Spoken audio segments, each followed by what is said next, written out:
মাননীয় মুখ্যমন্ত্রী মমতা বন্দ্যোপাধ্যায়ের নির্দেশে অপরাজিতা বিলের সমর্থনে আরামবাগ সাংগঠনিক জেলা মহিলা তৃণমূল কংগ্রেসের উদ্যোগে মহামিছিল নেতাজি স্কোয়ার, আরামবাগ নেতাজি স্কোয়ার থেকে বাসুদেবপুর মোড় পর্যন্ত।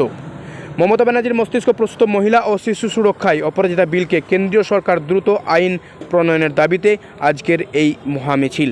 কি বলছেন এই মহামিছিল থেকে আরামবাগ লোকসভা কেন্দ্রের সাংসদ মিতালি বাগ মহাশয়, আমরা শোনাবো, দেখুন বিস্তারিত। বিষয়টা নতুন করে কিছু বলা নেই। বিষয়টা হচ্ছে মহিলা সুরক্ষার জন্য যে অপরাজিতা বিল, সেই বিল অবিলম্বে পাস করতে হবে। আপনারা সকলেই জানেন যে আমাদের দাবি, মাননীয় মুখ্যমন্ত্রী মমতা বন্দ্যোপাধ্যায়ের দাবি যে এই বিল কেন আটকে রাখা হয়েছে, এই বিল যাতে অবিলম্বে পাস করা হয়।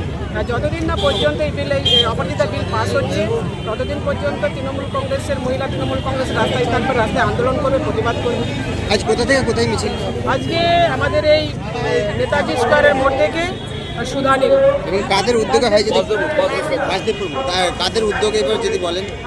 মাননীয় মুখ্যমন্ত্রী মমতা বন্দ্যোপাধ্যায় এবং সর্বভারতীয় সাধারণ সম্পাদক অভিষেক বন্দ্যোপাধ্যায়ের নির্দেশে শ্রমিক আরামবাগ লোকসভার চন্দ্রকোনার পাট্টা বাদে যে আমাদের বাকি 6টা বিধানসভা আছে, সেই 6টা বিধানসভার মহিলারা পায়ে পায়ে পা দিয়েছেন এবং এর সঙ্গে আমাদের করণীয় আছেন আমার আরামবাগ সাংগঠনিক জেলার মহিলা সভাপতি, তাছাড়া বিভিন্ন ব্লকের মহিলা নেত্রীরা উপস্থিত আছেন। গোঘাট থেকে শুরু করে গোঘাট 1, গোঘাট 2, আরামবাগ, খানাকুল, পুরসুরা সব জায়গার মহিলা নেত্রীরা উপস্থিত আছে। দিদি, এই বিল চালু হলে কি উপকৃত হবে? না, এই বিল চালু হলে তো এটা একটা কি বলা আছে যে এটা তো তদন্তটা খুব দ্রুত হবে, তদন্ত দীর্ঘমেয়াদী হবে না। তার কারণ আজকে আমাদের মাননীয় মুখ্যমন্ত্রী মমতা বন্দ্যোপাধ্যায় বলেছিলেন অবিলম্বে যে বা যারা যুক্ত তাদেরকে শনাক্তকরণ করে অবিলম্বে তাদেরকে সাজা দিতে হবে। সেই সাজা হবে দৃষ্টান্তমূলক সাজা, সেটা হবে ফাঁসির দাবিতে এসেছে। আজকে কেন দীর্ঘমেয়াদী হচ্ছে? এই ধরনের কোনো অপরাধ করতে গেলে মানুষ 10 বার ভাববে, যাতে ভাবে যে একটা মৃত্যুদণ্ডের মতো একটা বিল পাস হতে চলেছে।